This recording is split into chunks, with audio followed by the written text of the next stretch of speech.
Assalamualaikum warahmatullahi wabarakatuh. Kami dari kelompok 1 akan menjelaskan tentang penerapan dwi fungsi ABRI.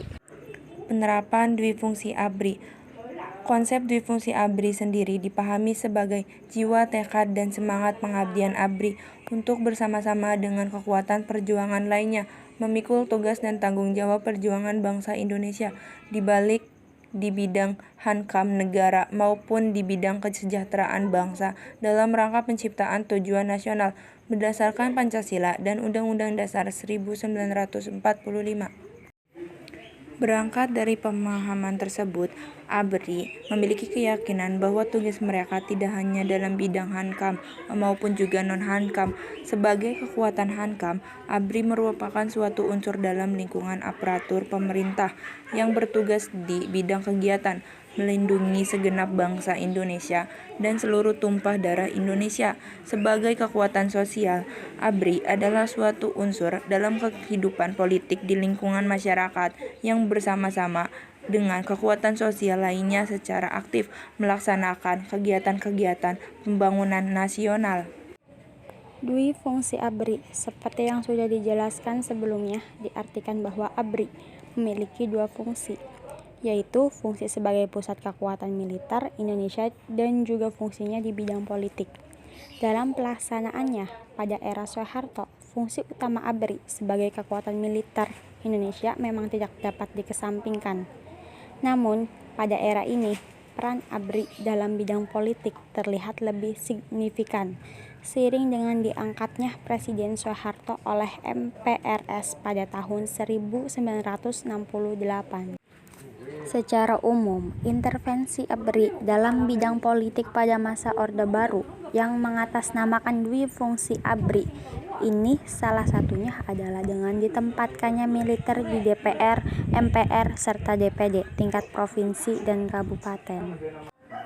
Selain itu, para anggota ABRI juga menempati posisi formal dan informal dalam pengendalian Golkar serta mengawasi penduduk melalui gerakan teritorial di seluruh daerah, dari mulai Jakarta sampai ke daerah-daerah terpencil, salah satunya dengan gerakan AMD ABRI Masuk Desa.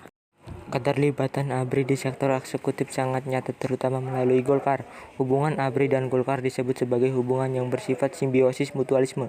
Contohnya pada Munas 1 Golkar di Surabaya 4-9 September 1973, ABRI mampu menempatkan perwira aktif ke dalam Dewan Pengurus Pusat. Selain itu, hampir di seluruh daerah tingkat 1 dan daerah tingkat 2 jabatan ketua Golkar dipegang oleh ABRI aktif. Selain itu, terpilihnya Sudarmono sebagai wakil militer pada pucuk pemimpin Golkar pada Munas 3 juga menandakan bahwa Golkar masih di bawah kendali militer. Selain dalam sektor eksekutif, ABRI dalam bidang politik juga terlibat dalam sektor legislatif. Meskipun militer bukan kekuatan politik yang ikut serta dalam pemilihan umum, mereka tetap memiliki wakil dalam jumlah besar dalam DPR dan MPR melalui fraksi karya ABRI. Namun keberadaan ABRI dalam DPR dipandang efektif oleh beberapa pihak dalam rangka mengamankan kebijaksanaan eksekutif dan meminimalisasi kekuatan kontrol DPR terhadap eksekutif. Efektivitas ini diperoleh dari adanya sinergi antara fraksi ABRI dan fraksi karya pembangunan dalam proses kerja DPR, serta adanya perangkat aturan kerja DPR yang dalam batas tertentu membatasi peran satu fraksi secara otonom.